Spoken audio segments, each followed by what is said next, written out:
দিন পূর্ণ করে দেওয়ার এই সুসংবাদ আল্লাহ তাআলা আদম আলাইহিস সালামকে দেননি। দিন পূর্ণ করে দেওয়ার সুসংবাদ আল্লাহ হযরত নূহ আলাইহিস সালামকেও দেননি। না না, দিন পূর্ণ করে দেওয়ার সুসংবাদ আল্লাহ হযরত দাউদ আলাইহিস সালামকেও দেননি।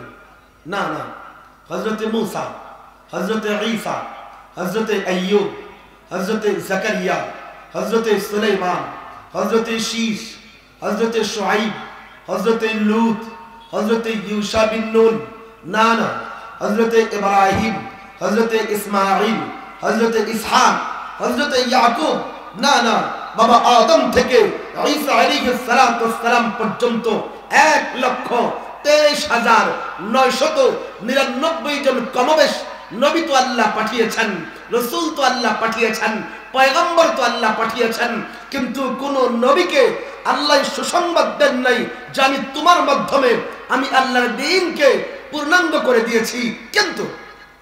কিন্তু আমাদের নবী সবচেয়ে আলা নবী, সবচেয়ে আরফা নবী, সবচেয়ে আজমাল নবী, সবচেয়ে আতমাম নবী, সবচেয়ে আকমাল নবী, সবচেয়ে আনওয়ার নবী, সবচেয়ে আফজাল নবী, সবচেয়ে আতিয়াব নবী, সবচেয়ে উৎকৃষ্টতম নবী, খাতামুন নবী, সর্বশেষ নবী, আমাদের পেয়ারা নবী মুহাম্মদুর রাসূলুল্লাহ সাল্লাল্লাহু আলাইহি ওয়াসাল্লামের কাছে আল্লাহ জিবরাইল পাঠিয়ে ওহী নাযিল করে কোরআনের আয়াত বানিয়ে নবীকে জানিয়েছেন, হে নবী মুহাম্মদ, আমি তোমার মাধ্যমে আমি আল্লাহর দ্বীনের বিল্ডিংটা পরিপূর্ণ করে দিয়েছি। বলেন না আলহামদুলিল্লাহ, আর একটু খুশি মনে আলহামদুলিল্লাহ। আল্লাহ আমাদের নবীর মাধ্যমে তার দ্বীনকে কি করে দিয়েছেন? আরে কন্যা, কি করে দিয়েছেন? আচ্ছা, আগে কিছু কথা বলে নেই। আপনারা কষ্ট করছেন জানি, সত্য দিলাম আকমালতু লাকুম, আমি আল্লাহ তোমাদের জন্য পূর্ণ করে দিলাম দীনাকুম, তোমাদের দ্বীনকে। আলহামদুলিল্লাহ বলবেন না? আপনাকে কেউ যদি বলে দৈনন্দিন জীবনে চলতে গিয়ে আপনার যা কিছু লাগে আমি আপনাকে সব কিছুই দিয়ে দিলাম, তা আপনি কি বলবেন? নাউযুবিল্লাহ বলবেন না তো? কি বলবেন? আপনার জীবনে যা লাগবে সব পরিপূর্ণ দিয়ে দিলাম, কি বলবেন? কারণ এটা কি দুঃসংবাদ না সুসংবাদ? কি সংবাদ? জীবনে যা লাগবে সব যদি কেউ দিয়ে দেয়, এটা কি দুঃসংবাদ না সুসংবাদ? সুসংবাদ শুই না মুখটারে এমন গোমরা বানায় কেউ আলহামদুলিল্লাহ বলে? একটু মুচকি হাসি দিয়ে বলেন না আলহামদুলিল্লাহ, আর একটু মন খারাপ করে করে আলহামদুলিল্লাহ। মন মনে খুব খারাপ, একটু মুচকি হাসি দিয়ে বলেন না আলহামদুলিল্লাহ। আল্লাহ বলেন, বান্দা কিয়ামত পর্যন্ত তুমি তোমার দ্বীন পালন করতে গিয়ে যা কিছু লাগবে আমি আল্লাহ তোমাকে সব কিছু পরিপূর্ণ করে দিয়েছি। বলেন না আলহামদুলিল্লাহ। দুঃসংবাদ না সুসংবাদ? আর মন খারাপ করে, দুঃসংবাদ না সুসংবাদ? আলহামদুলিল্লাহ, আলহামদুলিল্লাহ। দিন পূর্ণ করে দেওয়ার এই সুসংবাদ আল্লাহ তাআলা আদম আলাইহিস সালামকে দেননি। দিন পূর্ণ করে দেওয়ার সুসংবাদ আল্লাহ হযরত নূহ আলাইহিস সালামকেও দেননি। না না, দিন পূর্ণ করে দেওয়ার সুসংবাদ আল্লাহ হযরত দাউদ আলাইহিস সালামকেও দেননি।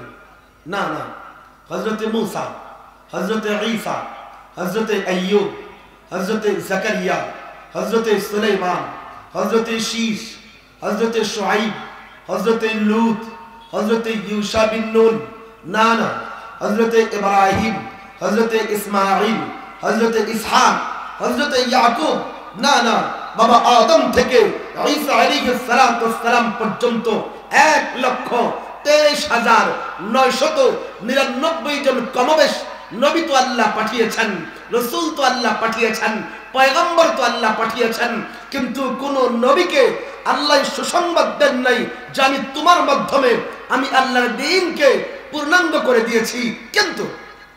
কিন্তু আমাদের নবী সবচেয়ে আলা নবী, সবচেয়ে আরফা নবী, সবচেয়ে আজমাল নবী, সবচেয়ে আতমাম নবী, সবচেয়ে আকমাল নবী, সবচেয়ে আনওয়ার নবী, সবচেয়ে আফজাল নবী, সবচেয়ে আতিয়াব নবী, সবচেয়ে উৎকৃষ্টতম নবী, খাতামুন নবী, সর্বশেষ নবী, আমাদের প্যারা নবী মুহাম্মদ রাসূলুল্লাহ সাল্লাল্লাহু আলাইহি ওয়াসাল্লামের কাছে আল্লাহ জিবরাইল পাঠিয়ে ওহী নাযিল করে কোরআনের আয়াত বানিয়ে নবীকে জানিয়েছেন, হে নবী মুহাম্মদ, আমি তোমার মাধ্যমে আমি আল্লাহর দ্বীনের বিল্ডিংটা পরিপূর্ণ করে দিয়েছি। বলেন না আলহামদুলিল্লাহ, আর একটু খুশি মনে আলহামদুলিল্লাহ। আল্লাহ আমাদের নবীর মাধ্যমে তার দ্বীনকে কি করে দিয়েছেন? আরে কন্যা, কি করে দিয়েছেন? আচ্ছা, আগে কিছু কথা বলে নেই। আপনারা কষ্ট করেছেন, জানি, সত্য সত্য। মাহফিল যারা আয়োজন করেছেন তারাও কষ্ট করেছেন, আপনারা যারা আসছেন আপনারাও কষ্ট করেছেন, অনেক কষ্ট করে বসা আছেন। তো মাহফিলের শ্রোতারা হচ্ছে 1 নম্বর দামি মেহমান। দামি মেহমান কারা?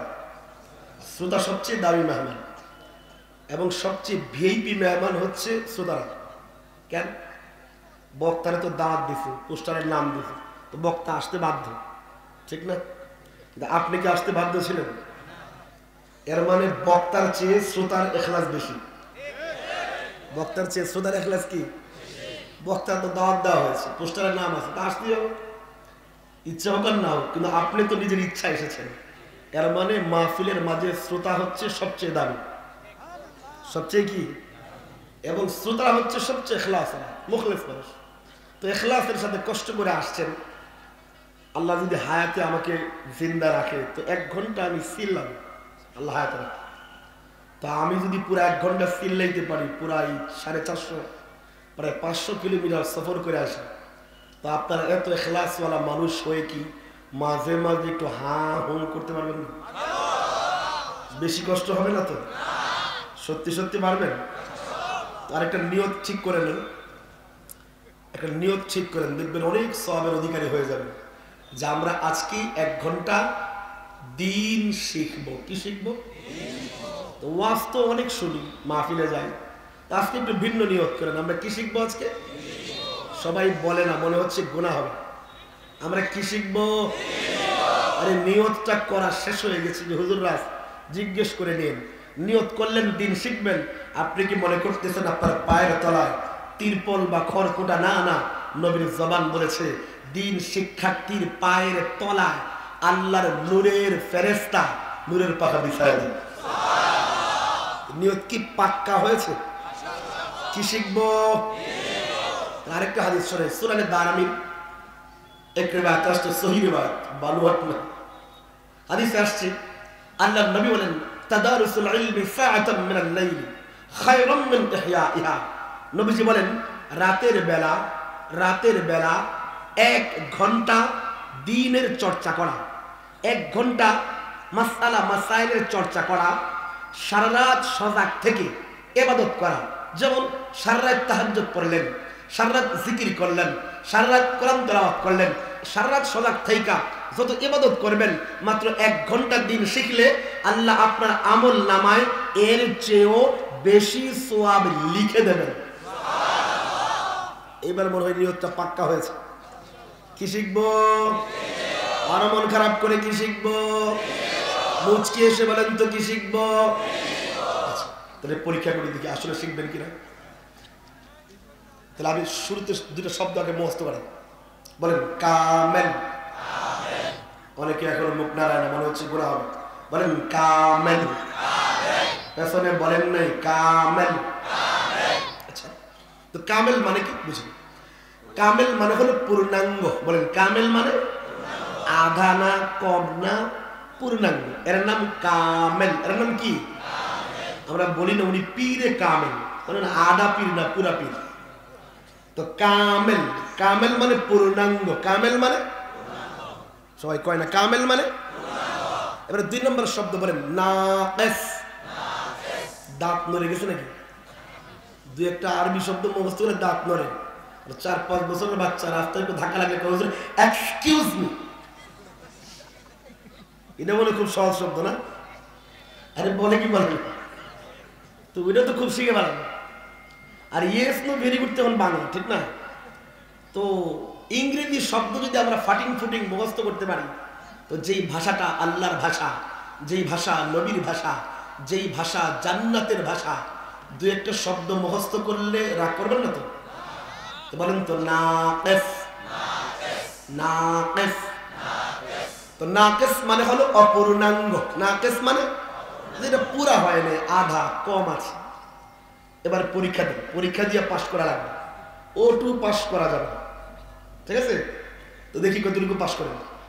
আল্লাহ তাআলা আমাদের নবীকে কামেল দিন দিয়েছেন না নাকিস? মাশাআল্লাহ, পাস সবাই। কি দিন দিয়েছেন? নাকিস দিয়েছেন না কামেল? যেমন আল্লাহ আমাদের নবীকে কামেল দিন দিয়েছেন, তেমন আল্লাহ আমাদের নবীকে বানাইছেন তো কামেল বানিয়েছেন। কেমন বানিয়েছেন? নবীর চেহারার দিকে তাকিয়ে মানুষ বলতো এই নবীর নাকটাও দেখি কামেল। বুঝাইতে পারি নাই, বুঝাইতে পারি নাই। একটা মানুষের চেহারায় নাক যতটুকু লম্বা হলে পূর্ণাঙ্গ হবে, নাকের ছিদ্র যেমন হলে কামেল হবে, নাকটা যতটুকু চিকন হলে পূর্ণাঙ্গ হবে। আল্লাহ নবীর নাকটাও তেমন বানিয়ে দিয়েছেন। তেতুলিয়ার মানুষের কি কোনো সন্দেহ আছে? আমার কোনো সন্দেহ নেই। আবিয়াতে হাসান বিন সাবিত আসছে, হাসান বিন সাবিত নবীর সামনে দাঁড়িয়ে বলেছেন, ও নবী, আপনি এমন সুন্দর, ওয়া আহসানা মিনকা লাম তারাকাতু আইনি ওয়া আজমালা মিনকা লাম তালিদিন নিসাউ খুলিকতা মুবাররাআম মিন কুল্লি আইবিন কাআন্নাকা কদ খুলিকতা কামা তাশাউ। হাসান বিন সাবিত বলতেন, নবী আপনি এত সুন্দর, নবী আপনি এত সুন্দর, দুনিয়ার কোন চোখ এত সুন্দর কাউকে দেখেইনি। গুনাহ হবে না সুবহানাল্লাহ বললে? কেমন কিপটা মানুষ, সুবহানাল্লাহ বলা নিয়ে কিপটা নিবেন। আল্লাহ জানে একটু আগে দান করার সময় কি কিপটামিটা করছেন আপনি। কিপটামি চাইরা দিল থেকে বলেন না সুবহানাল্লাহ, খুশি বলে বলেন না সুবহানাল্লাহ। তো হাসান বিন সাবিত বলেন, নবী আপনি এত সুন্দর, দুনিয়ার কোন চোখ এত সুন্দর কাউকে দেখেই দেখেই। ওয়া আজমালা মিনকা লাম তালিদিন নিসাউ, ও নবী আপনার মতো এত সুন্দর মানুষ মানুষ দেখবে কোত্থেকে?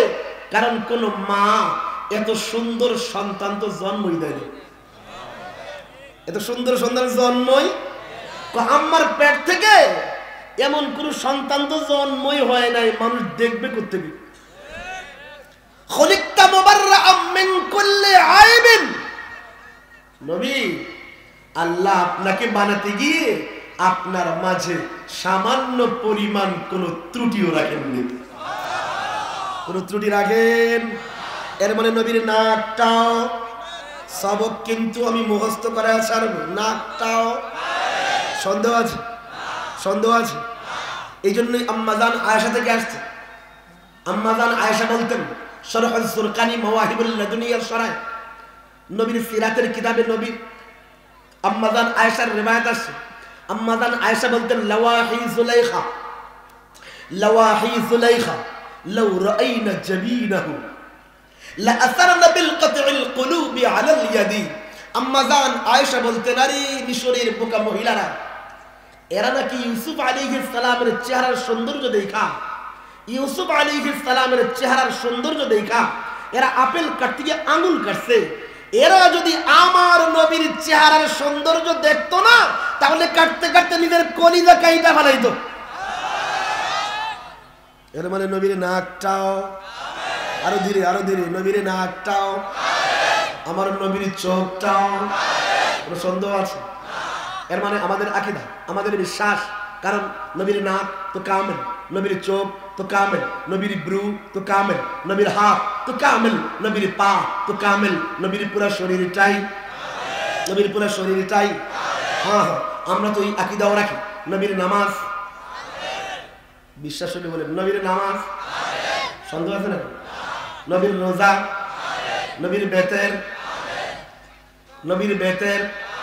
নবীর জানাজার নামাজ পড়ার পদ্ধতি সন্দেহ হলে বলেন না। নবীর জানাজার নামাজ পড়ার পদ্ধতি, নবীর ঈদের নামাজ পড়ার পদ্ধতি, নবীর তারাবি নামাজ পড়ার পদ্ধতি সন্দেহ আছে? নবীর রোজা বলেন না। নবীর রোজা, নবীর হজ, নবীর যাকাত, নবীর জিহাদ, নবীর তাবলীগ, নবীর মক্কি জীবন, নবীর মাদানী জীবন। হ্যাঁ আমাদের আকীদা, আমাদের বিশ্বাস হলো আমার নবীর চলা তো কামেল, নবীর বলা তো কামেল, নবীর নামাজ তো কামেল, নবীর রোজা তো কামেল, নবীর হজ তো কামেল, নবীর যাকাত তো কামেল, নবীর পারিবারিক জীবন তো কামেল, নবীর রাষ্ট্রীয় জীবন তো কামেল, নবীর জিহাদ তো কামেল, নবীর কিতাল তো কামেল। হ্যাঁ নবীর মক্কি জীবন তো কামেল, নবীর মাদানী জীবন তো কামেল। এক কথায় আমাদের নবীর পুরা জিন্দেগিটাই কারণ এই নবীকে আল্লাহ যেই দিন দিয়েছেন ওই দিনটা দিনও কামেল, আমাদের নবীও। আচ্ছা এটা আমার প্রসঙ্গ না, আমি ওইদিকে যাব না, কিন্তু একটা জিনিস মনে পড়লো, এটা বলে নিন। দেখেন এই যে এখানে একটা বোতল আছে না, এই বোতলটার মুখ পর্যন্ত যদি আমি পানি দিয়ে ভরে ফেলি তাহলে আমরা বলবো এই বোতলটা পানিতে কামেল। সবক কি মনে আছে না? মুখ পর্যন্ত পানি থাকলে আমরা কি বলবো? বোতলটা পানিতে। এইবার এই কামেল বোতলটা এখানে রাখার পরে এক ব্যক্তি পুরো এক জগ ভরে পানি আছে। আমরা বললাম জগের পানি কি করবা? সে বলবো এই বোতলে ঢুকাবো। আমরা কি বলবো? বেটা আন্ধা, চোখ কি কম দেখস? তুই কি তাকিয়ে দেখিস না এই বোতলটা পানিতে কামেল, আর কোনো কিছু কামেল হয়ে গেলে সেখানে নতুন করে কোনো কিছু প্রবেশ করানো যায় না। মাথা ঠিক আছে তো না? ঘিলু জায়গা মতো তো? কোনো কিছু কামেল হয়ে গেলে সেখানে নতুন করে কোনো কিছু প্রবেশ করানো যায়। ভালো করে বুঝেন দিন নবীও কোনো কিছু কামেল হয়ে গেলে সেখানে নতুন করে কোনো কিছু প্রবেশ করানো যায় না। বুঝা গেল যেহেতু দিন কামেল, কিয়ামত পর্যন্ত নতুন কোন দিনের দরকার নেই। যেহেতু নবীও কামেল, কোনো কিছু কামেল হয়ে গেলে সেখানে নতুন কিছুর প্রয়োজন হয় না। বুঝা গেল কিয়ামত পর্যন্ত নতুন কোন নবীরও দরকার নেই। আছে যারাই বলবে সে নতুন নবী, বুঝা গেল সে নতুন নবী নয়, নাম্বার 1 শয়তান, কাফের। মনে থাকবে। আরে নবী তো কামেল, দিনও কামেল। তার একজন আসলো কোত্থেকে? বোঝা গেল যে এই ব্যক্তি নতুন নবী দাবি করে, সে ইসলামের নবী হতে পারে না, মুসলিম নাম ধারণ করতে পারে না। বোঝা গেল ভারতের পাঞ্জাবের গুরুদাসপুরের কাদিয়ান নামক এলাকায় জন্ম নেওয়া যে কুলাঙ্গার মির্জা গোলাম আহমদ কাদিয়ানি নিজেকে নবী দাবি করেছে, সে নবী নয়, নাট্টারান শয়তান, কাফের। কারণ দিন কামেল, নবীও কামেল। তুই করতে পারছিস? বুঝাইতে পারি না মনে হয়। তো নতুন যে দাবি করে সে নবী না কাফের? মনে থাকবে এই কথা। আমার প্রসঙ্গ এটা না, এই জন্য এদিকে যাব না, আমি আবার পেছনে ফিরে যাই। আমাদের নবীর পুরা দিন, নবীও, নামাজও, রোজাও, পুরা ইমান মজবুত তো? সবার মজবুত। এবার 2 নম্বর, এই কামেল দিন নতুন না আগে? দেখি কার ঠোঁট নড়ে, কারটা নড়ে না। এই দিন নতুন না আগে? নতুন না তো? 3 বছর আগের মনে হয়, 5 বছর। বুঝে শুনে বলেন নতুন না আগে? আচ্ছা আমাদের কোরআন নতুন না আগে? হাদিস মনে হয় নতুন নাজিল হয়েছে। হ্যাঁ, বুখারী নতুন না? তাহলে মনে হয় মুসলিম শরীফ কয়দিন আগে লিখছে। এবার হাদিস নতুন না আগের? বুঝে শুনে বলেন হাদিস নতুন না আগের? আমাদের নবী নতুন না আগের? বলেন তো তেতুলিয়ার মুসলমান, আমরা মুসলমান নতুন না আগের? বুঝে বলেন নতুন না আগের? আমাদের কোরআনও আগের, হাদিসও আগের, নবীও আগের, আমরা মুসলমানও নামাজও, হাত বাঁধাও, বেতের নামাজও, তারাবি নামাজ নিশ্চিত নতুন। হ্যাঁ নতুন না আগের? তাহলে বলে জানাজার নতুন নাজিল হয়েছে, জানাজার নতুন না আগের? হাত বাঁধা নিশ্চিত নতুন। হ্যাঁ তাহলে বলে বেতের নতুন না? হ্যাঁ বুঝে শুনে বলেন বেতের নতুন না আগের? এর মানে আমাদের কোরআন আগে, হাদিসও আগের, নবীও আগের, আমরা মুসলমানও আগের।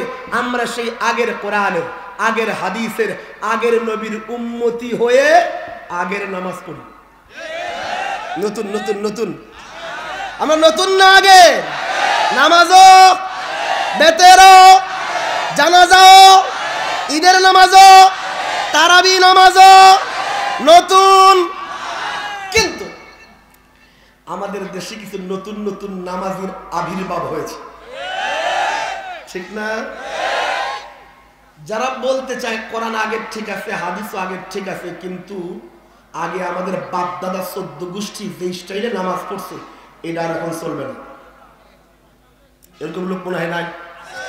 আচ্ছা, আরো যদি আধা ঘন্টা বা 45 মিনিট যতক্ষণই কথা বলি, আমি মাঝে মাঝে বলবো আমার দোস্তরা, কি বলবো?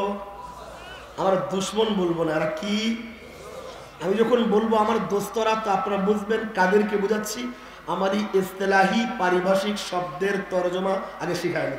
যদি বলি আমার দোস্তরা, তো আপনি বুঝবেন হুজুরে বোঝাচ্ছে ওই সকল লোকদের কথা যারা এই কয়েক বছর ধরে মসজিদে গিয়া এমনে 2 পা ছড়ায় দাঁড়ায়, বুকের উপরে হাত বাঁধে, চিল্লায় আমিন বলে, পেশাব করে ঢিলা নেয় না, আর রমজান আসলেই মসজিদ থেকে 8 টাকার তারাবি পড়ে ভাগে।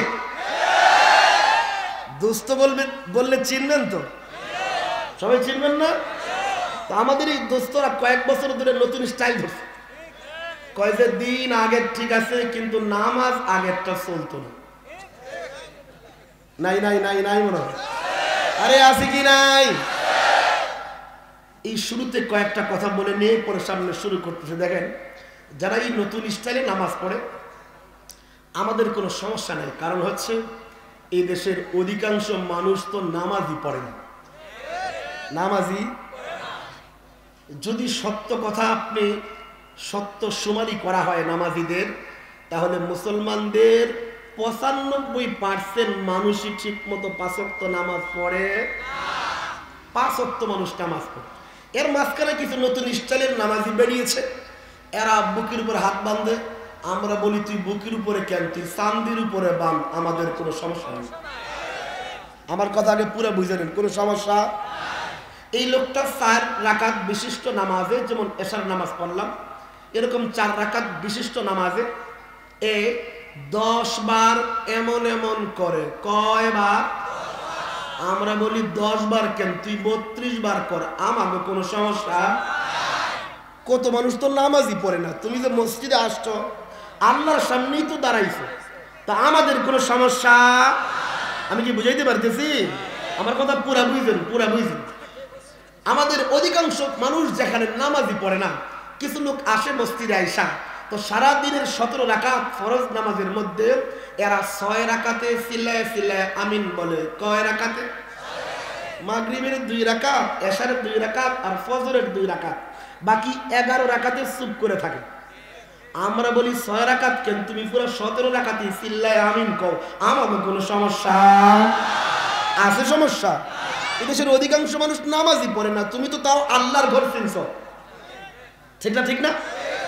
তাহলে সমস্যা কোন জায়গায়? সমস্যাটা বুঝে।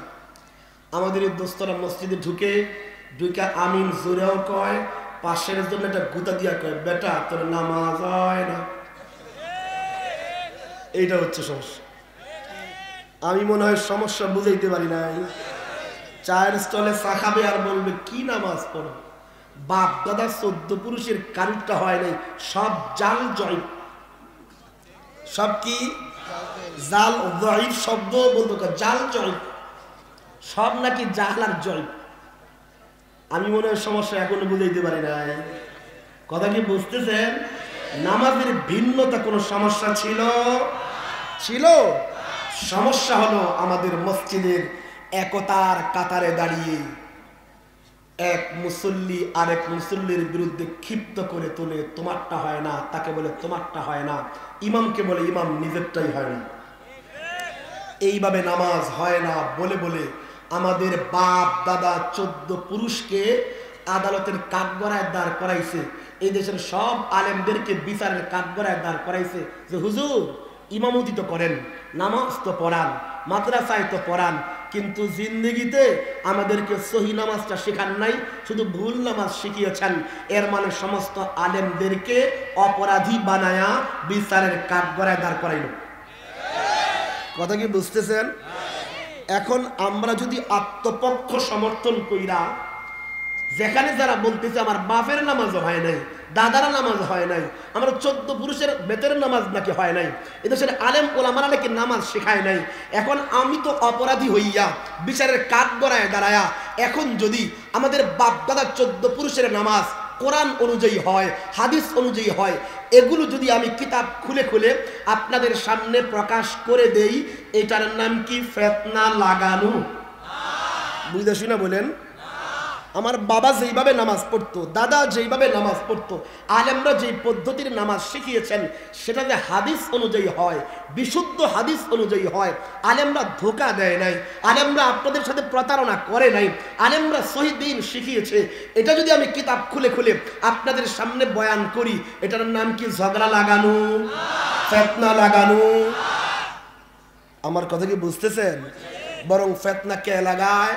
যে আমাদের একতার মসজিদে গিয়ে যে মানুষগুলো রাস্তায় আওয়ামী লীগ বিএনপি হয়ে মারামারি করত, যে মানুষগুলো জমিন নিয়ে বিরোধে লিপ্ত ছিল, এই মানুষগুলো মসজিদের কাতারে গিয়ে পাশাপাশি একসাথে দাঁড়িয়ে যায়।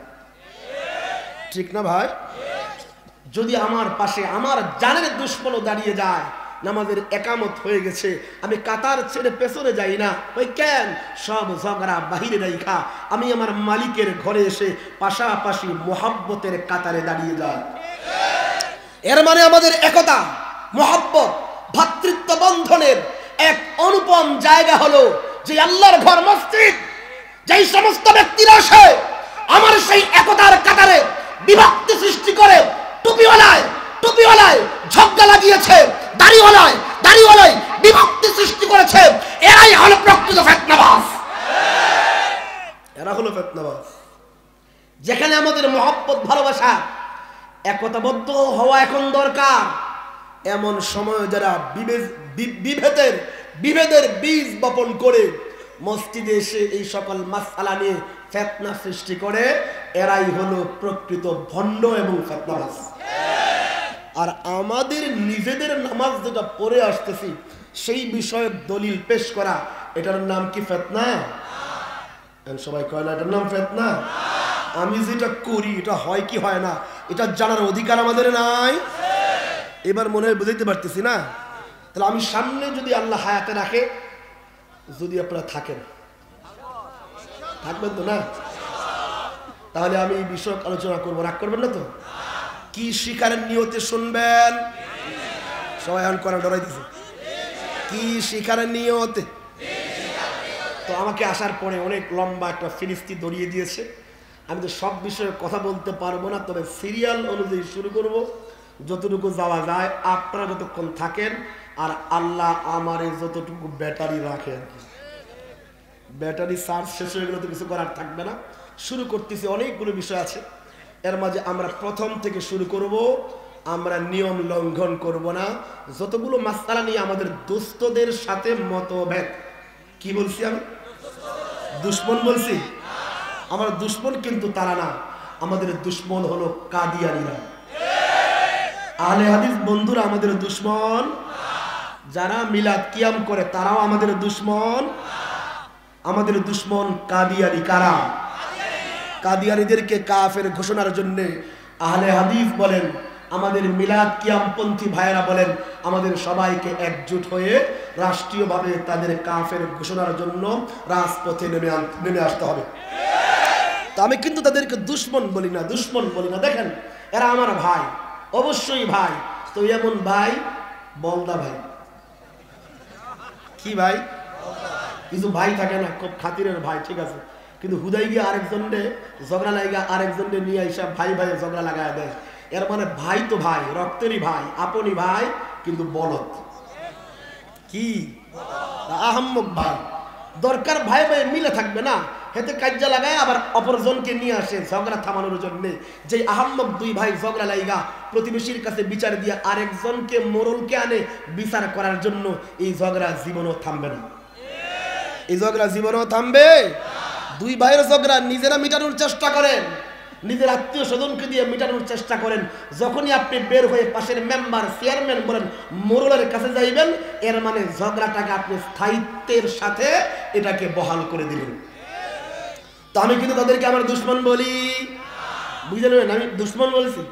আমাদেরই ভাই, আমাদেরই বন্ধু, আমাদেরই দোস্ত, তবে বলদ দোস্ত। কি দোস্ত? তো আমাদের এই বন্ধুরা, এর সাথে আমাদের যে মতভেদগুলো আছে এর মাঝে এক নম্বর মাসআলা শুরু করি। এটা হচ্ছে হাত বাঁধা নিয়ে। আমরা পুরাতন নামাজি যারা, আগের নামাজি, আমরা আগের নামাজিরা কোন জায়গায় হাত বাঁধি? সবাই কয় আগের নামাজিরা কোন জায়গায় হাত বাঁধি?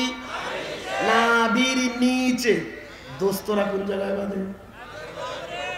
দোস্তরা কোন জায়গায় বাঁধে?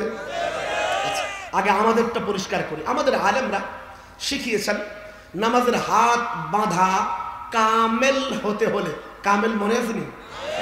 এই সবক কিন্তু শেষ পর্যন্ত থাকবে। কামেল মানে সবাই কয় না, কামেল মানে? তো নামাজের হাত বাঁধা কামেল হতে হলে দুইটা মাসআলা জানতে হবে। কয়টা? সবক কিন্তু মুখস্থ করতে হবে। কয়টা? নাম্বার এক নম্বর হলো আলেমরা শিখেছেন বাজান নামাজে হাত